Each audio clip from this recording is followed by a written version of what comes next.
Le sujet que nous allons aborder est celui-ci, les illusions mortelles. Et je sais que c'est de la bonne nouvelle que la parole de Dieu nous apporte, que de comprendre ce que nous retrouvons dans la prophétie à ce sujet. Dans quelques minutes, nous avons une étude qui va avec cette présentation. Et est-ce que les morts sont vraiment morts? Et il y a pas mal de confusion, même parmi les chrétiens, à ce sujet, et nous aimerions prendre un petit peu plus de temps pour parler de cela. Je voudrais vous parler de notre prochaine rencontre, la deuxième partie de ce sujet, qui va avoir un rapport avec le lac de feu, l'étang de feu que l'on retrouve dans le livre de l'Apocalypse. Et c'est vrai, en fait... Illusion mortelle, notre sujet d'aujourd'hui. Alors, pour notre fait extraordinaire, nous allons à Paris ce matin. À Paris, il y a une attraction touristique qui s'appelle les catacombes de Paris. Et il y a quelque chose comme 3000 kilomètres de galeries souterraines qui sont très différentes de ce que vous pouvez trouver à Rome, par exemple, dans les catacombes, parce que au XVIIIe siècle, les cimetières français ont été tellement surpeuplés que c'était malsain et on ne savait plus où mettre les gens, et alors on a commencé à enlever un certain nombre des résidents qui se trouvaient dans ces cimetières, et ils ont pris 6 millions de restes qu'ils ont mis dans les catacombes, et ils les ont mis de million par million là dans les catacombes, et c'est rempli, ces 300 kilomètres de galeries sont remplis de ces ossements, et il y a 160 000 personnes qui chaque année vont visiter cela. Un touriste un jour est sorti des sentiers battus et on l'a retrouvé 11 ans après. Et bien sûr, on a retrouvé ses restes. Il s'appelait Nestor Valens, c'était un travailleur. Est-ce que cela ne vous embêterait pas à t'en demander à des hommes qui s'en occupent d'être toujours avec les os, vous savez, de temps en temps maintenant, quand je vois un os qui tombe par terre, eh bien je le reprends et je le remets en place. C'est devenu quelque chose de naturel. Et combien de gens pensent à tous ces esprits qui vont les hanter à partir de ce moment? Mais qu'est-ce que la Bible nous apprend au sujet de la mort? Il y a beaucoup de confusion, et peut-être beaucoup plus dans l'Église chrétienne sur ce sujet. Combien d'entre vous ont été une fois ou l'autre dans un cimetière chrétien? Est-ce que vous avez été déjà vous promener dans un cimetière? Eh bien, avez-vous remarqué, Salomon dit qu'il vaut mieux aller dans une maison de lamentation plutôt que dans une maison de réjouissance, parce que c'est terminé à ce moment-là et il n'y a plus rien qui puisse changer. J'ai remarqué quelque chose. Vous savez, parfois lorsque nous emmenons les enfants, parfois on visitait des cimetières à côté des églises baptistes ou des églises méthodistes, et même sur les tombes, dans la même église, dans la même cour d'église, ils ne savaient pas très bien ce qui se passait après la mort. Par exemple, une tombe disait: notre maman chérie est en paix, repose en paix en attendant la résurrection. La tombe juste à côté disait: notre maman maintenant marche sur les chemins d'or avec Pierre et Jean dans le ciel. Et alors, est-ce qu'elle est en train de se reposer en attendant la résurrection, ou bien est-ce qu'elle est en train de marcher dans le ciel? Vous voyez, il y a une confusion même dans la même église, dans le même cimetière, par rapport à l'état des morts. Vous savez, le docteur James Dobson, dans une convention il n'y a pas très longtemps, que son père a demandé de mettre sur son tombeau quand il mourait: j'avais bien dit à ma femme que j'étais malade. Arrête, mon ami, alors que tu passes à côté de ma tombe. Tu es maintenant ce que j'étais, comme je le suis maintenant. Un jour, tu le sauras. Alors, prépare-toi à me suivre. Et il y a un petit garçon qui a lu ça. Il a pris un crayon et il a rajouté quelque chose. Que te suivre ne m'intéresse pas, à moins que je ne sache comment tu as fait pour arriver là. Vous savez, les gens sont très confus par rapport à où allons-nous. Dans l'Apocalypse, il y a quelques bonnes nouvelles à ce propos. Jésus est identifié comme celui qui vit, qui était et qui est pour l'éternité, et qu'il a les clés de la mort et du séjour des morts. Apocalypse chapitre 1, verset 18. Les chrétiens n'ont pas besoin d'avoir peur de la mort parce que la Bible, selon la Bible, les chrétiens ne meurent pas, ils s'endorment. Et lorsque nous ouvrons les yeux, nous serons avec le Seigneur. Et l'apôtre Paul dit, je lutte entre deux désirs, celui d'être ici avec vous ou d'être avec le Seigneur. Mais est-ce que au moment où l'on meurt, on part et l'on est dans la présence du Seigneur immédiatement? Quand est-ce que ça se passe et comment ça se passe? Nous devons aller au tout début pour comprendre ce sujet. Question numéro 1. Comment en sommes-nous venus là, dans ce premier temps? La Bible nous dit dans Genèse 2, verset 7, « Et l'Éternel Dieu forma l'homme de la poussière de la terre, il souffla dans ses narines un souffle de vie, et l'homme devint un être vivant, ou une âme vivante. » Au début, Dieu va former l'homme à partir de la glaise de la terre, et d'ailleurs, vous savez que tout ce que compose votre corps, ça coûte à peu près $3, les composants de votre corps. Le calcium, le magnésium et les différents éléments, c'est pas excessivement cher. Et lorsque nous savons que lorsqu'une personne meurt, qu'est-ce qui advient de son corps? Et Dieu a mis ces molécules exactement comme il le voulait. Et voilà que le corps d'Adam était formé comme il le fallait. Mais pourtant, il n'était pas en train de respirer. Ses poumons ne respiraient pas, son cœur ne battait pas. Et Dieu a mis ce souffle de vie chez Adam et il est devenu une âme vivante. Il est devenu une âme lorsque le Seigneur lui a combiné ces deux éléments, de la poussière de la terre et son souffle. Question numéro 2. Que se passe-t-il lorsqu'une personne meurt? Eh bien, l'Ecclésiaste 12, verset 7 nous dit, avant que la poussière ne retourne à la terre comme elle y était, et que l'esprit retourne à Dieu qui l'a donné. Lorsque vous lisez ça dans Ecclésiaste 12, verset 7, eh bien, ce n'est pas seulement l'esprit des êtres humains, mais les animaux également. Nous savons que le corps se décompose et le souffle de vie remonte à Dieu qui l'a donné. Certains croient que c'est la conscience d'un individu. Non, ce n'est pas tout à fait ce que la Bible dit. Ce que la Bible emploie comme mot, c'est le souffle, tout simplement, animal ou être humain. Troisième question, qu'est-ce que l'esprit qui retourne à Dieu à la mort? Job chapitre 27, verset 3 répond à cette question. Aussi longtemps que j'aurai ma respiration et que le souffle de Dieu sera dans mes narines. Ceux qui croient que l'esprit de Dieu, c'est une espèce de petite vapeur qui flotte au-dessus d'une personne lorsqu'elle meurt, pourquoi est-ce que cela se trouverait dans nos nez, dans nos narines? Heureusement que nous n'avons pas un esprit dans notre cœur. Lorsqu'il dit c'est dans mes narines, il n'est pas en train de parler de quelque chose dont il pourrait se moucher. En grec, c'est le pneuma. Roi en hébreu. Qu'est-ce que c'est? Les outils pneumatiques. Eh bien, les outils pneumatiques sont des outils où c'est la compression d'air qui permet à ces outils de fonctionner. Ainsi, cette parole signifie essentiellement le souffle, le vent. Et c'est ce que le Seigneur donne. Et Jacques est clair, le corps sans l'esprit, sans le souffle, est mort, nous dit Jacques chapitre 2, verset 26. Lorsqu'une personne arrête de respirer, elle meurt. Même les poissons, respirent. Depuis les champignons jusqu'aux écrevisses, tout respire. Et lorsqu'ils arrêtent de respirer, ils meurent. Question numéro 4. Qu'est-ce que l'âme? Vous pouvez lire ce que Genèse 2, verset 7 nous dit. L'Éternel Dieu forma l'homme de la poussière de la terre. Il souffla dans ses narines un souffle de vie et l'homme devint. Il n'est pas dit Dieu a donné une âme à l'homme, mais l'homme est devenu une âme vivante ou un être vivant.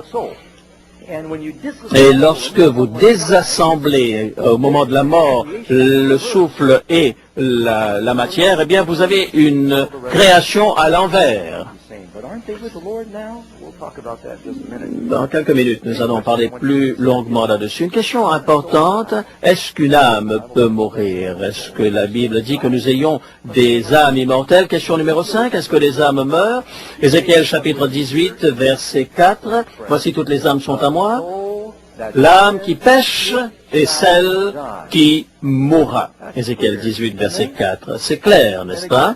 Et à nouveau, dans Job 4, verset 17, l'homme serait-il... Est-ce que l'homme est appelé immortel dans la Bible? Non, l'homme mortel, serait-il juste devant Dieu? Dit le texte. Et alors, tournez s'il vous plaît les caméras. Nous sommes prêts pour cela? Alors, on va pas vous entendre, hein, mais simplement, donnez-moi un texte biblique qui dit que l'homme est immortel. C'est très risqué de ma part de faire cela, à moins que je ne connaisse bien ma Bible. Il n'y a que 5 textes dans la Bible qui parlent d'immortalité. Dans 1 Timothée, chapitre 6, verset 15 à 16, ce que la Bible dit sur l'immortalité, le Seigneur des Seigneurs, le Roi des Rois, qui seul possède l'immortalité. Qui a l'immortalité?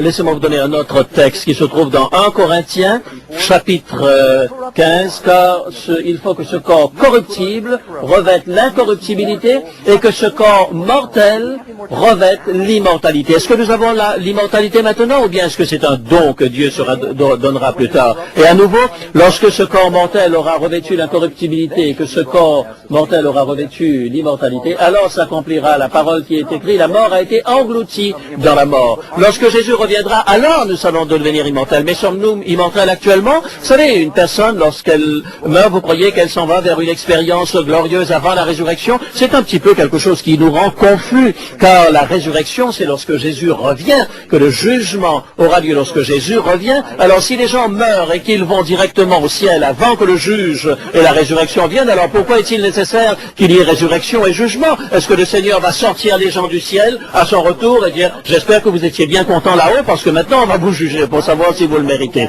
En passant, il va falloir trouver votre corps. Certains prédicateurs disent c'est que Jésus va venir pour chercher les corps. Est-ce que nous allons avoir notre vieux corps lorsque Jésus va revenir ou nous aurons des corps nouveaux? Il ne revient pas pour venir chercher nos vieux corps, le Seigneur. Vous savez, souvent on montre des images des gens qui sont dans l'enfer, ils sont en train de brûler.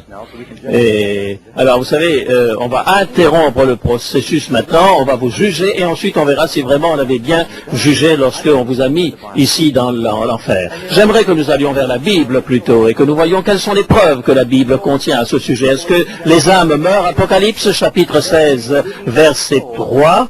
Chaque être vivant, tout être vivant mourut, ce qui était dans la mer, dit le texte Apocalypse 16, verset 3. La Bible n'est pas en train de parler d'un esprit, d'une âme, d'une sorte de fantôme, mais d'êtres humains. Si lundi soir vous venez ici, il n'y aura pas une âme dans ce lieu. Est-ce que je suis en train de parler des esprits des morts? Non, je parle des êtres humains, c'est une expression qu'on utilise tous les jours. Lorsque nous disons il n'y a pas une âme présente dans cette salle. Question numéro 6. Est-ce que les bonnes personnes vont au ciel lorsqu'elles meurent? Job chapitre 17, verset 7. La tombe est le lieu vers lequel je m'en vais. Et Actes chapitre 2, verset 29, après la mort de Jésus, après la résurrection de Jésus, il parle du roi David. David qui a tué Uri, était-il bon ou mauvais? David était... Non, c'est pas une question pour vous piéger. Est-ce qu'il sera sauvé? C'était un homme selon le cœur de Dieu, dit la Bible. Il est mort environ 1000 ans avant Jésus. Ainsi, voici ce que David dit, ce que Pierre dit au sujet de David.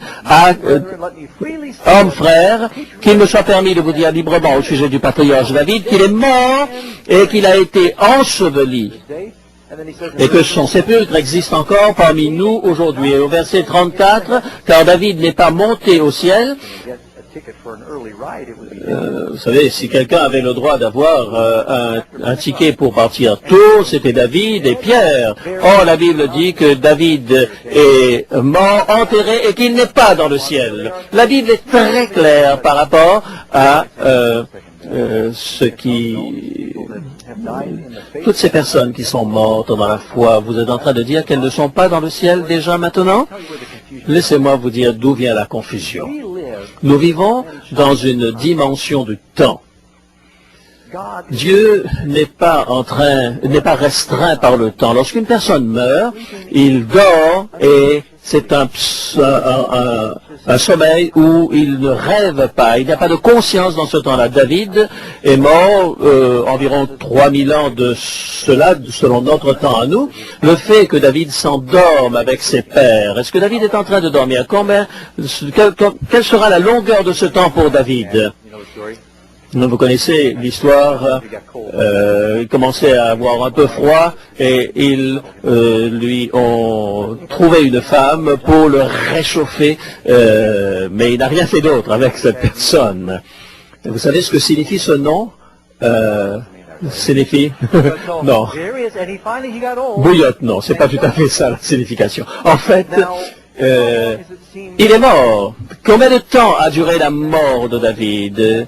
Combien de temps va durer? Est-ce que si David était conscient, il pourrait dire, mais Seigneur, ça fait 3000 ans que je suis en train. Mais non, la pensée immédiate après, c'est qu'il sera dans la présence du Seigneur. En ce qui concerne David, donc on peut se réjouir pour lui, car la prochaine pensée consciente qu'il aura, c'est la résurrection. C'est ça qui confond les gens. En réalité, est-ce que David, aujourd'hui, non, il ne le sera que le jour où le Christ reviendra. Mais le temps n'existe plus pour lui jusqu'au moment de la résurrection. Vous savez, il y a des tas de pasteurs qui font beaucoup de funérailles. Et vous devez faire très attention lorsque vous prêchez lors de ces funérailles. Je n'ai jamais été dans un enterrement où l'on dit que les gens vont dans l'enfer. On dit plutôt qu'ils se retrouvent au ciel. Et je me suis retrouvé un jour en train de faire un enterrement pour la femme du pasteur qui m'avait baptisé. Et c'était une femme vraiment spirituelle, un enfant, une personne qui vraiment appartenait au Seigneur et qui aimait le Seigneur. Et lorsque je regardais son cercueil, vous voyez la personne là, ils sont là dans le ciel, ils sont en train de manger dans l'arbre de la vie. Vous regardez dans le cercueil, vous voyez qu'ils sont là et qu'ils ne sont pas du tout là-bas. Et lorsque je l'ai regardé, je me suis senti jaloux. Quand je me suis dit, sa prochaine pensée consciente, elle n'aura pas 90 ans où ses sens auront été amoindris par l'âge, elle sera en parfaite vigueur, elle aura la vie éternelle, aucune tentation. Oh, j'aurais aimé échanger ma situation contre la sienne, parce qu'elle est dans un repos sans rêve. Et ça vous est déjà arrivé de vous réveiller le matin et de n'avoir aucune conscience d'avoir dormi 9 heures, 10 heures, 11 heures d'affilée? Vous voyez, je ne sais pas comment est-ce que Dieu fait cela, je sais simplement ce que la Bible dit et je crois à ce que la Bible dit. Je ne sais pas, Seigneur, comment est-ce que tu fais cela? Est-ce que tu as une sorte d'ordinateur et tu gardes ça dans un disque dur quelque part? Ça, c'est ton affaire. Je sais simplement ce que tu m'as révélé dans ta parole. Il dit, je suis celui qui suis.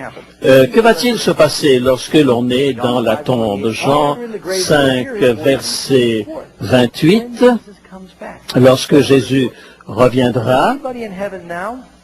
Y a-t-il quelqu'un dans le ciel actuellement? Oui, la Bible dit qu'il y en a quelques-uns. Certains se souviennent dans Marc chapitre 9 du mont de la transfiguration. Qui était avec Jésus? Moïse et Élie. Donc ils sont là. Comment est-ce qu'ils se sont retrouvés là? La Bible nous donne toujours la réponse. Élie est monté au ciel dans une limousine céleste. Des anges sont venus le chercher, un chariot de feu. Comment est-ce que Moïse est monté là? Nous pouvons le lire dans le livre livre de Jude que Michael est venu et a ressuscité Moïse. Ainsi, Moïse a été ressuscité de manière exceptionnelle. Y a-t-il d'autres personnes dans le ciel actuellement? Enoch. La Bible dit que Enoch marcha avec Dieu et il ne fut plus parce que Dieu le prit. Et Dieu lui dit, bon, ben, tu es tellement proche de la maison, maintenant tu peux rentrer. Autant que tu reviennes directement à la maison maintenant. Et dans le chapitre de l'Apocalypse, il est question de ces 24 vieillards qui sont autour du trône. Comment sont-ils arrivés là? Un certain nombre de théologiens croient que c'est en rapport avec Matthieu 27.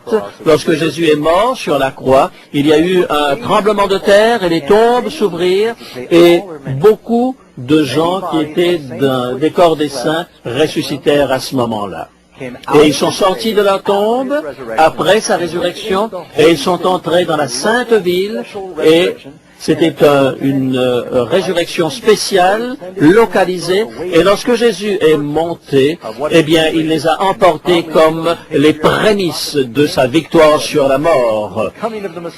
Ceux qui avaient attendu le Messie, et je pense que Jean-Baptiste était l'un de ceux-là, ils ont été ressuscités d'une manière toute particulière, mais la résurrection n'a pas eu lieu encore, et ce n'est qu'un échantillon de ce qui se passera lorsque Jésus reviendra. Question numéro 7. De quoi sommes-nous conscients et que savons-nous après la mort? La Bible le dit très clairement, Ecclésiaste chapitre 9, versets 5, 6 et 10. Les vivants en effet savent qu'ils mourront, mais les morts ne savent rien. Ils ne savent rien. Et il n'y a pour eux plus de salaire, puisque leur mémoire est oubliée. Et leur amour, et leur haine, et leur envie ont déjà péri, et ils n'auront plus jamais aucune part à tout ce qui se fait sous le soleil. Cela signifie dans ce monde. Non seulement ils meurent, mais ils ne savent rien. Cela, en général, trouble les gens. Et ceux qui regardent, est-ce que l'un ou l'autre d'entre nous n'a pas été touché par la mort? J'ai probablement eu plus que les autres, mon père, ma mère, mes grands-parents, mon frère. Je suis le seul survivant de ma famille aujourd'hui. Et j'étais là lorsque beaucoup d'entre eux sont morts. Je suis allé voir mon grand-père, il était le dernier, il avait 93 ans lorsqu'il est mort. Et c'était un grand-père juif. Et il m'a dit, mon fils, Doug, je vais mourir demain. C'est le jour de mon anniversaire. C'est la dernière chose qu'il a dit. On se reverra au ciel. Et j'espère que je le trouverai là-bas, parce que mon frère est mort également, lorsque ma mère est morte également. Vous savez, c'est douloureux de penser à la mort de ceux que nous aimons. Et il y a... si, on pourrait croire que l'on peut les contacter, mais en réalité, ils ne sont pas au ciel maintenant. Vous savez, pour ceux qui croient que l'on a tout de suite sa récompense lorsque l'on meurt, et beaucoup de parents aujourd'hui sont en train de souffrir en croyant que leurs enfants sont en train de brûler dans le lac de feu et qu'ils sont encore vivants sur cette terre. Vous savez, c'est une bonne nouvelle que la Bible nous dise que nous allons dormir jusqu'au jour de la résurrection. Est-ce qu'ils vont apprécier le ciel s'ils sont là en haut et qu'ils regardent et qu'ils voient tout le drame qui se passe sur cette terre? La Bible nous dit que nous irons tous ensemble au ciel. Doug, direz-vous, et je sens leur présence, je sens la présence de mon mari qui est mort. Et vous savez, bien souvent ce sont les femmes qui survivent à leur mari. Et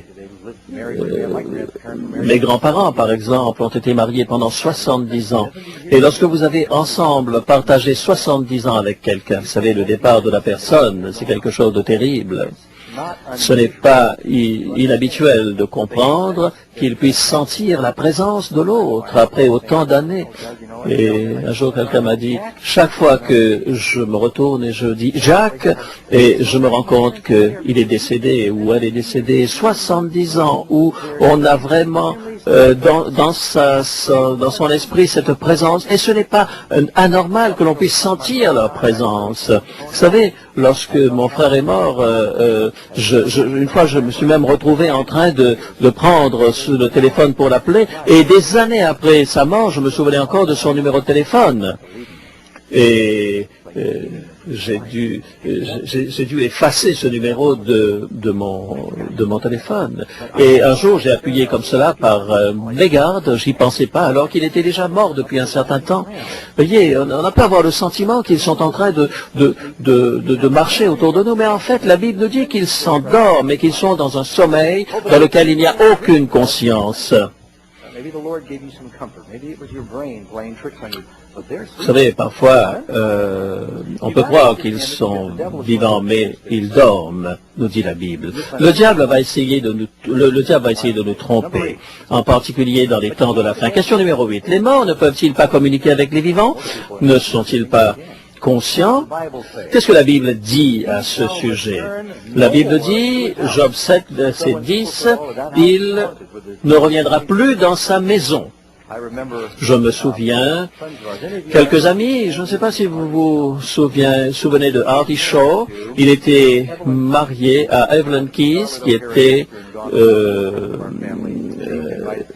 et ils vivaient ensemble dans une maison où un homme s'était suicidé. Et il disait, un homme est en train de se balader, c'est M. Borden, l'ancien propriétaire. Est-ce que le diable serait capable de prendre la forme des morts pour croire que la maison est hantée et que les morts reviennent pour hanter ces maisons? Et il y a tant de films et de chants et d'histoires qui racontent ce genre de choses.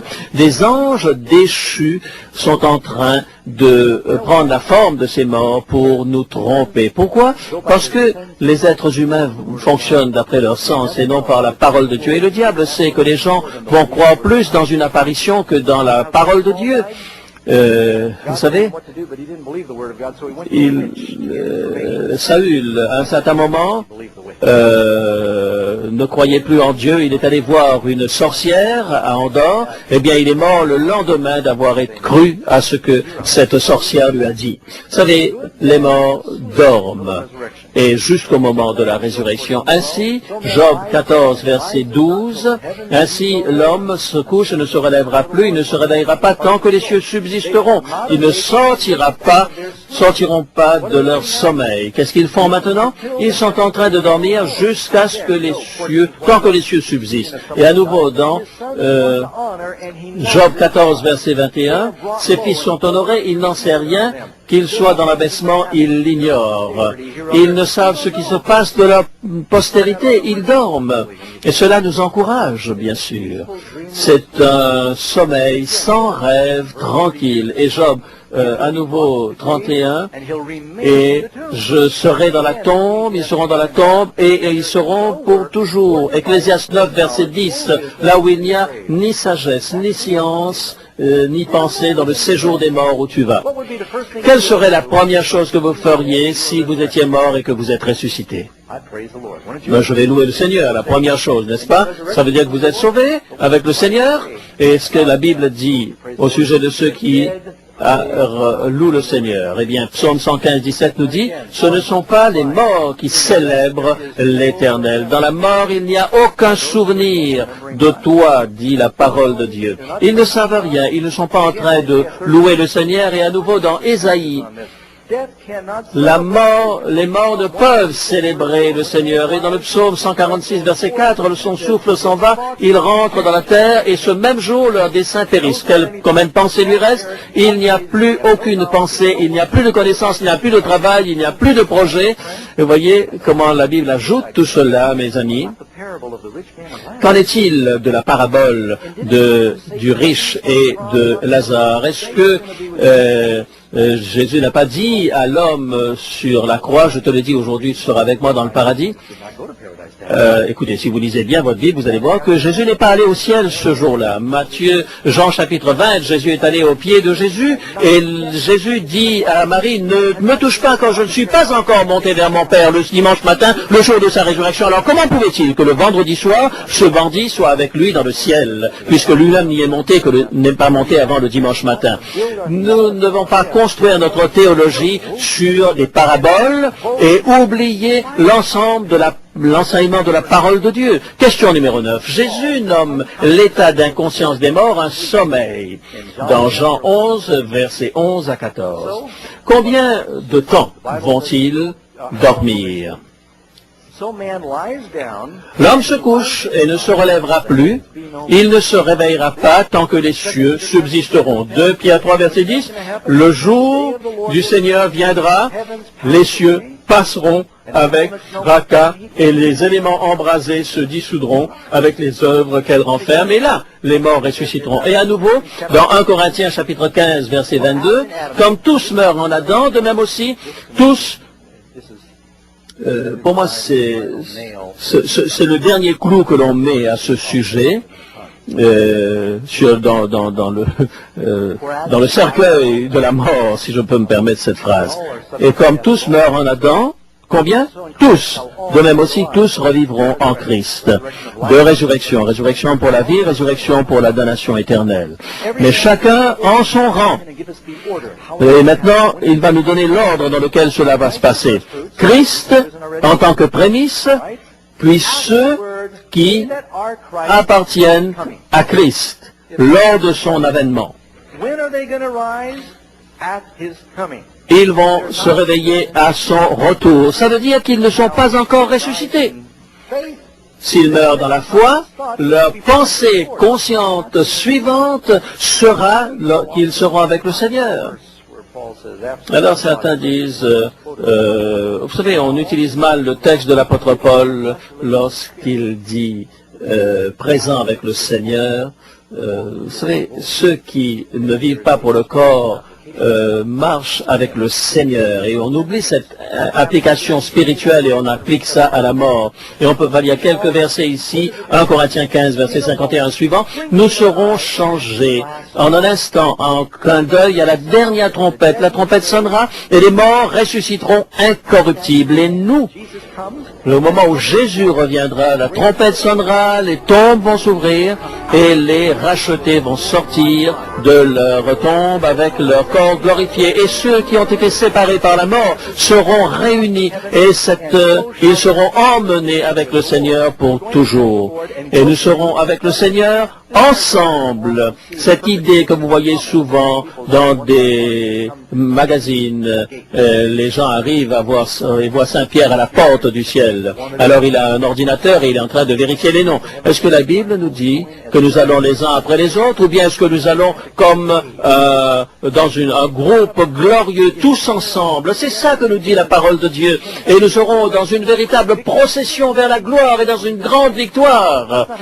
Ce n'est pas comme ça que le Seigneur fait les choses en faisant monter les gens les uns après les autres, car il faut que ce corps corruptible revête l'incorruptibilité et que ce corps mortel revête l'immortalité. Lorsque Jésus parle de la mort, il fait référence à Lazarus et il dit à Lazare, et il dit Lazare notre ami dort, et il dit un peu plus loin Lazare est mort, verset 14. Et moi j'aime suivre les enseignements de Jésus. Qui se réfère à la mort comme un sommeil, c'est Jésus. Jésus d'abord dit, il dort. Ensuite, il va confirmer qu'il est effectivement mort en parlant de Lazare. Après que Lazare est mort depuis plusieurs jours, il va aller à la tombe de Lazare et il dit, enlevez la pierre. Et Marc dit, oh là là, ça fait 4 jours qu'il est mort, alors il doit sentir mauvais déjà, hein? Mais Jésus dit, fais-moi confiance. Et il dit, enlevez la pierre, on enlève la pierre. Et là que l'on a fait cela, d'une voix forte, il va dire, Lazare sort. Et Lazare, si Jésus n'avait pas précisé Lazare sort, la puissance de Jésus est tellement forte que toutes les tombes auraient pu s'ouvrir et des tas de gens pourraient sortir. Mais Lazare, dira Jésus, personnellement sort, et il est sorti, pris dans ces bandes qui enveloppaient son corps. Maintenant, réfléchissez à cela. Il y a une douzaine de résurrections dont il est question dans la Bible. La résurrection de Moïse, nous en avons parlé. Élisée a ressuscité un enfant. Il y a un certain nombre de résurrections dans le Nouveau Testament. Paul, par exemple, a ressuscité Eutychus. Pierre a ressuscité Dorcas. Que pensez-vous de cela? Jésus également a ressuscité un jeune homme, plusieurs personnes. Une question importante. Imaginez que quelqu'un soit mort pendant 4 jours. Et puis, voilà que le rapport médical dit il est mort, bien mort. On le sort de la tombe au bout de 4 jours et il le trouve en parfaite santé. Je ne suis pas en train de parler de ce genre des histoires que l'on raconte là. Je suis en train de parler de CNN qui présente cela. Est-ce que j'ai raison de penser que toutes les agences de publicité et d'information du monde seraient là et vont mettre leur caméra sur la face de Lazare si cela a été produit aujourd'hui? Et ils auraient posé la question importante. Qu'est-ce qui s'est passé pendant ces 4 jours? À quoi ça ressemblait? Où est-ce que tu allais? Qu'est-ce que tu as vu? Qu'est-ce que tu as expérimenté? Qu'est-ce qui se passe lorsque tu meurs? Est-ce que j'ai raison? Mais malgré cette question naturelle, évidente, avec chaque résurrection dont parle la Bible, il n'y a pas un seul commentaire de la manière dont les choses étaient de l'autre côté. Pourquoi? Parce qu'ils ne savaient rien. Et pensez à cela pendant quelques instants. Imaginez lorsque Lazare était mort pendant 4 jours, il était dans le ciel, et il est en train de chanter avec les anges, et il a une nouvelle robe, et ensuite il a sa harpe, et il était là à l'arbre de la vie, et hop, il se retrouve dans la tombe sur la terre. Vous allez remercier le Seigneur pour un coup pareil? Non, cela aurait été vraiment un mauvais coup que vous jouez à votre copain, votre ami est malade, il est dans le ciel, s'il est dans le ciel, laissez-le tranquille là-haut, pourquoi est-ce que vous le ramenez? Il n'a pas fait de commentaire sur quoi que ce soit. Merci Seigneur de m'avoir sorti de ce tourment ou quoi que ce soit. Non.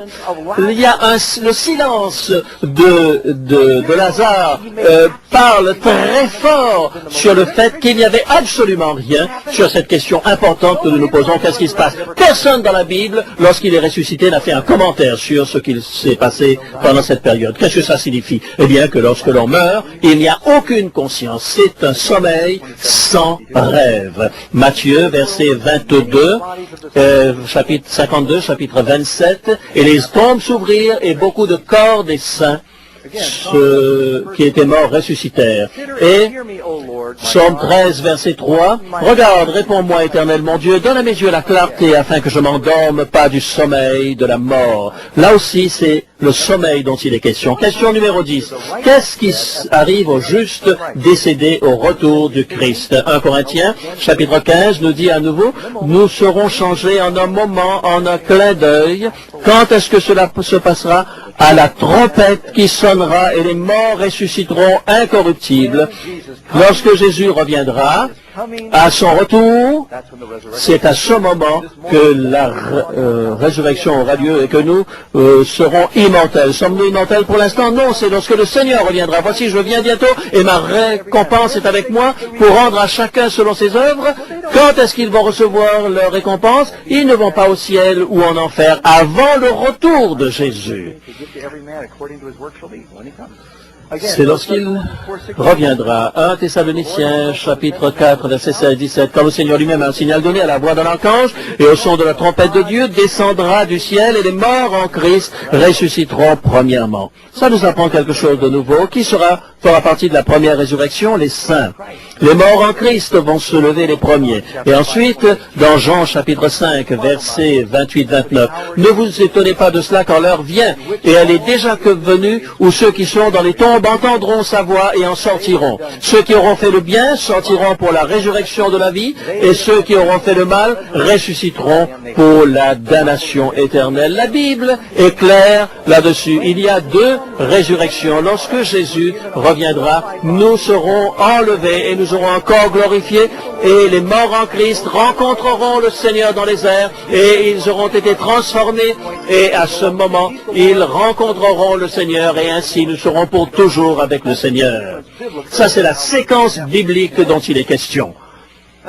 Et encore une fois, Si vous avez des doutes, lisez Jean chapitre 6 et vous verrez 4 fois Jésus va dire, lorsque les morts ressusciteront, Jean 6, verset 49, c'est la volonté de mon Père que que je ne perde personne de ce qu'il m'a donné, mais qu'il ressuscite au dernier jour. Quand? Au dernier jour. Et c'est la volonté de celui qui m'a envoyé, que tous ceux qui voient le Fils et croient en lui aient la vie éternelle, Jean 6, 39, et je le ressusciterai au dernier jour. Encore une fois, dans Jean 6, verset 44, une personne ne peut venir à moi, à moins que le Père ne l'attire, et je le ressusciterai quand? Au dernier jour. Un dernier texte.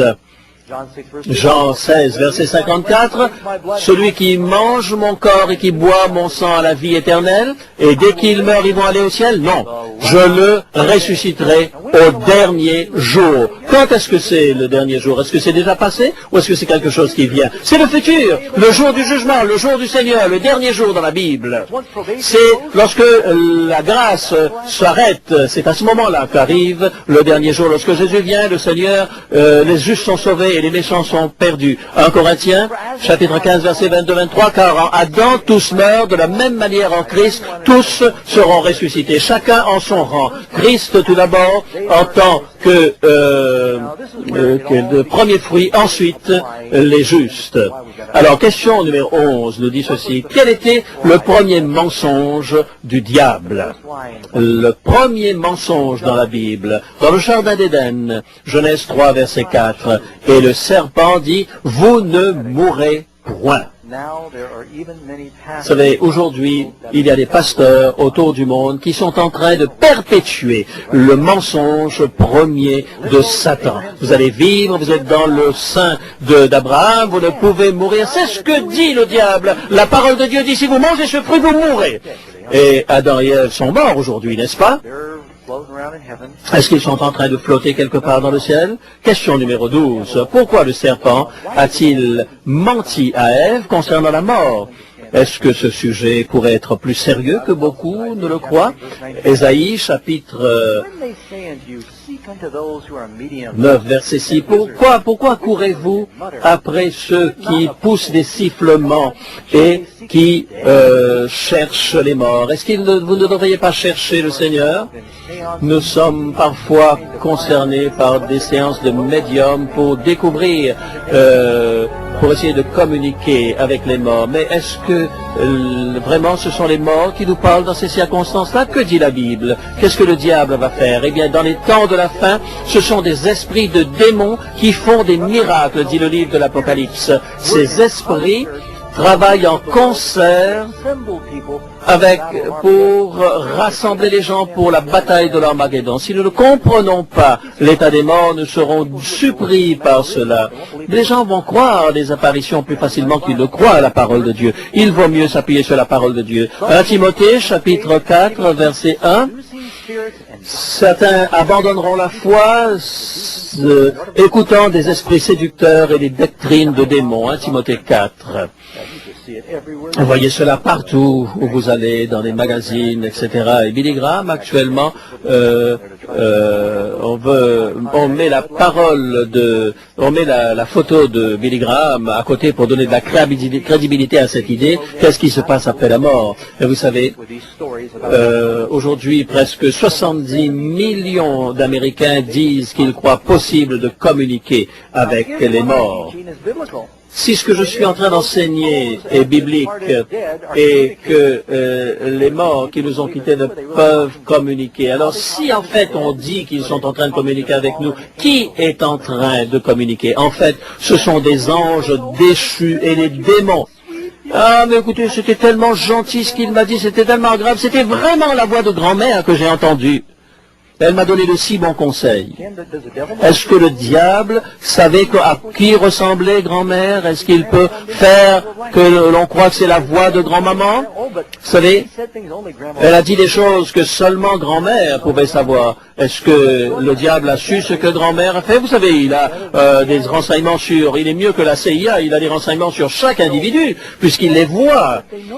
Et comment pouvait-il faire des choses que seulement grand-mère faisait? Eh bien, le diable diable est capable de le faire. Et il utilise cette information pour pouvoir nous tromper. Vous savez, le journal US News, dans un sujet intitulé « La vie après la mort », parlant des expériences hors de son corps à l'approche de la mort, dit ceci, vous savez, je suis mort sur la table d'opération et je sais qu'on va tout de suite au ciel. Combien de personnes ont dit cela?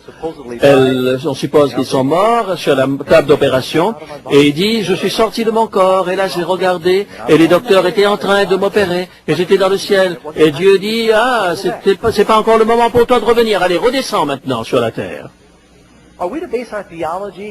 Est-ce que nous devons fonder notre théologie sur les illusions et sur les hallucinations des gens lorsqu'ils ont un manque d'oxygène?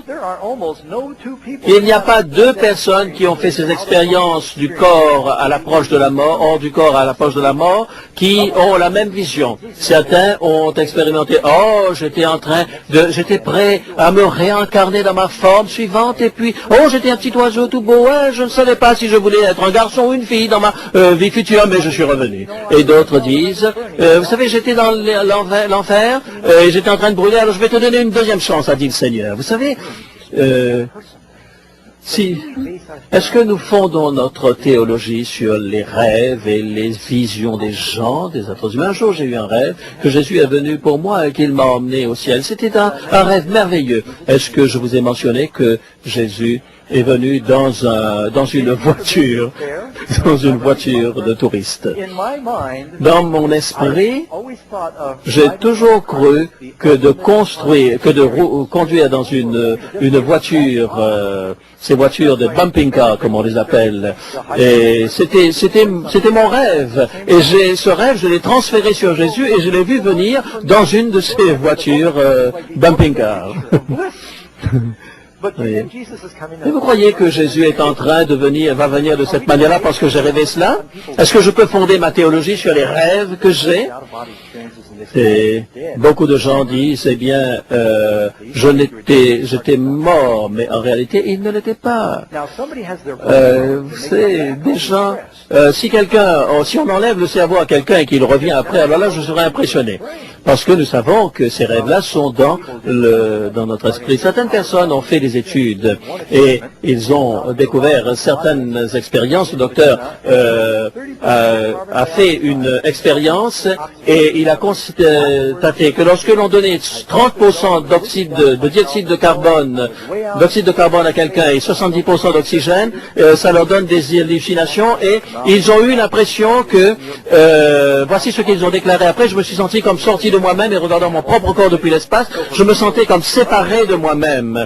Et alors les gens écrivent ces livres et quelle que soit leur religion, ils ont la vision, l'idée que leur cœur s'arrête. Et est-ce que c'est ça de la théologie? Est-ce que c'est ça qui se passe? Question numéro 13. Est-ce que le diable peut faire des miracles? Ah, la Bible est très claire à ce sujet. Apocalypse, chapitre 20, car ce sont des chapitres 16-14, car ce sont des esprits de démons qui font des miracles, dit la parole de Dieu.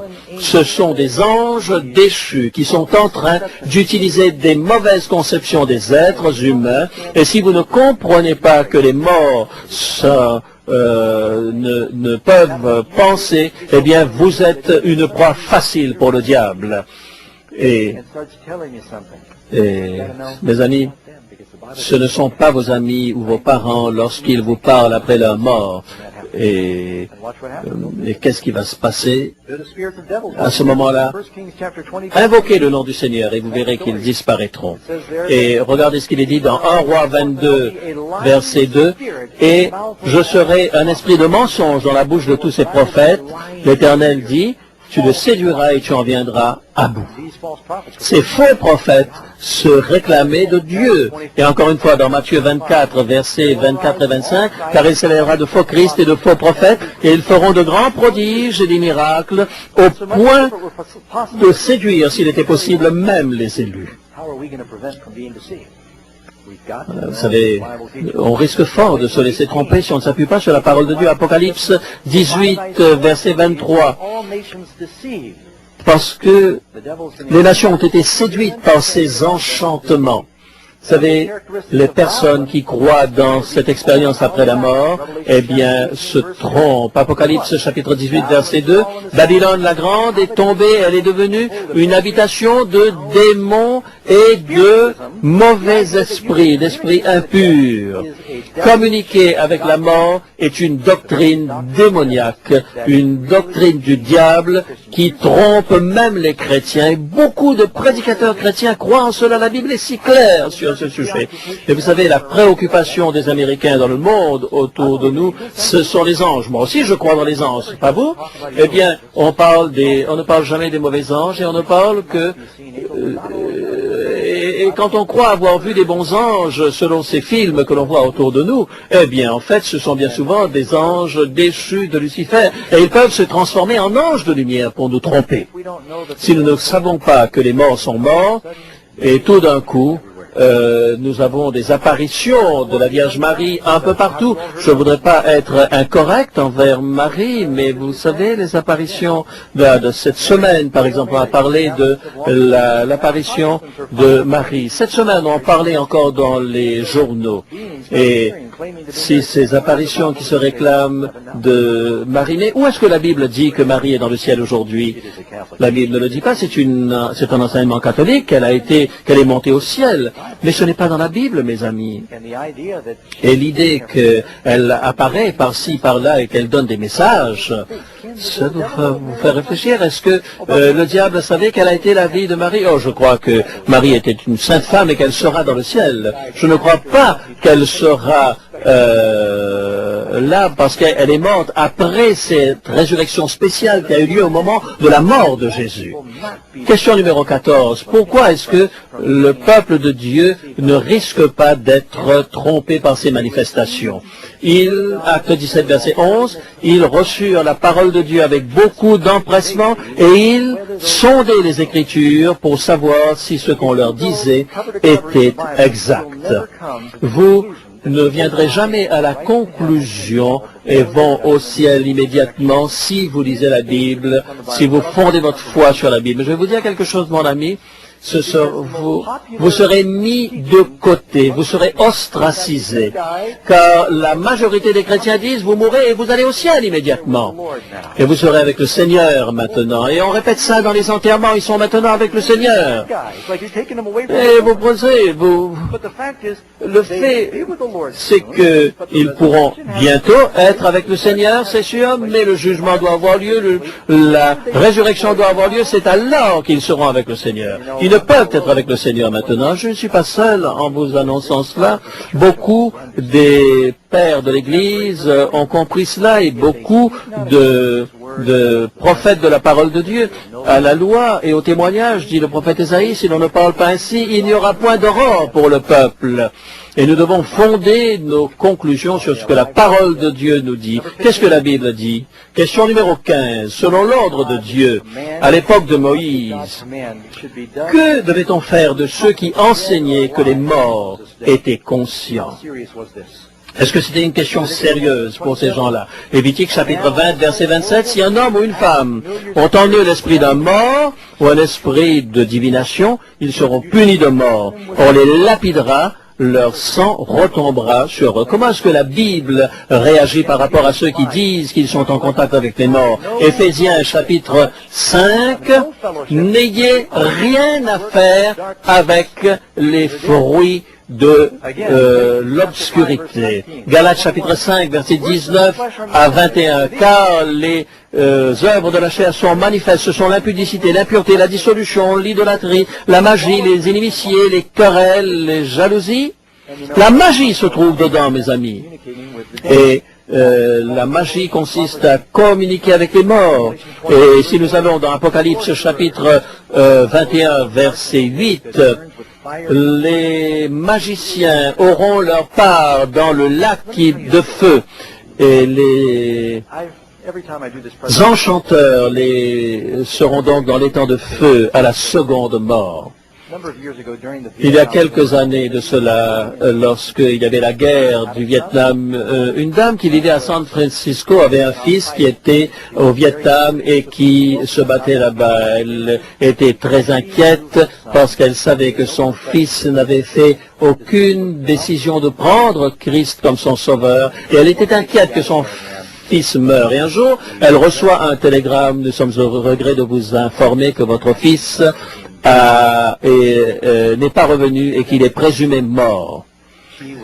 Elle était totalement dévastée par cette nouvelle. Elle s'est demandé, mais qu'est-ce qui va se passer? Pendant des jours, elle est restée dans sa chambre à pleurer. Un soir, après une longue période de pleurs, elle a entendu une voix, elle s'est retournée, et voici, au pied de son lit, se trouvait son fils. Et ce fils a dit: maman, j'ai été envoyé pour te dire de ne pas te faire du souci pour moi, je vais très bien. Et lorsqu'elle a repris ses sens, elle a commencé à parler à son fils: je ne comprends pas, est-ce que tu as accepté le Seigneur? Je ne savais pas que tu croyais en Dieu. Et qu'est-ce qui s'est passé? Et ce fils a dit: maman, tout le monde va y arriver. Lorsqu'on parle de l'enfer et tout ça, ne te fais pas de soucis, tout le monde va au ciel. Et il a commencé à lui parler de toutes sortes de choses, mais contraire à ce que la parole de Dieu dit.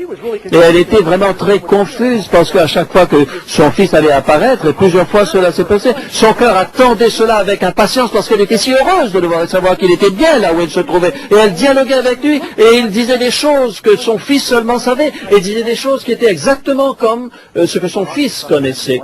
Et un jour, à la porte on a sonné et son fils était là à la porte. Elle a dit: mais comment? Mais il dit: en général, tu viens dans la chambre. Pourquoi est-ce que tu as peur à la porte? De quoi est-ce que tu parles? Dit-il. Elle a regardé et dit: mais c'était pas en forme de vapeur. Elle était vraiment vraie. Elle l'a touché et il était là dans son uniforme. Et c'était son fils. Et à l'évidence, le diable avait eu un problème avec leur ordinateur. Ils ont personnifié son fils alors que son fils en fait n'était pas mort. Ils ont perdu, l'armée a perdu contact avec lui, il était revenu, il était bien vivant.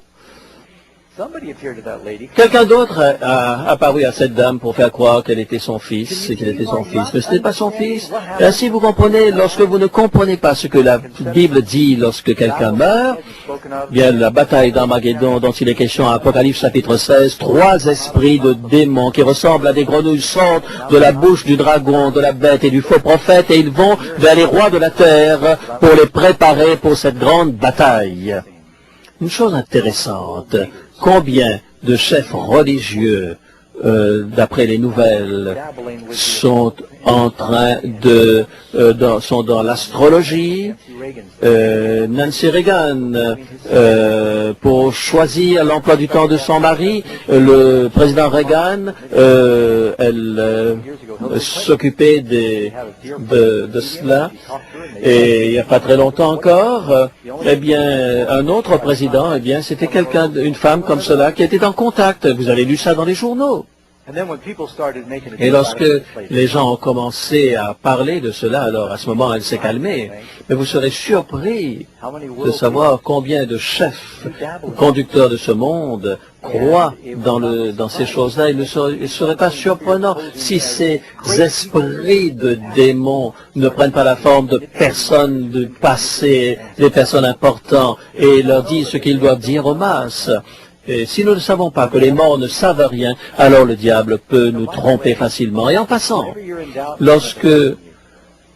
si vous avez des doutes sur ce que je vous dis, c'est sécuritaire.